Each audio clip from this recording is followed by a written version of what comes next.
If you have kids, give them these healthy foods to boost their body development. The first one on the list is berries, including strawberries, blueberries, and they are rich in vitamin C, antioxidants, and they protect the healthy cells from damage and also boost the immune system. Secondly, you have to give your kids proteins, which can come from eggs.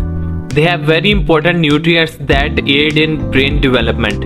Also, make sure you give them enough of cow milk, which is a rich source of calcium and phosphorus and is important for building the bones and the muscles. You also need to include sufficient amount of whole grain foods.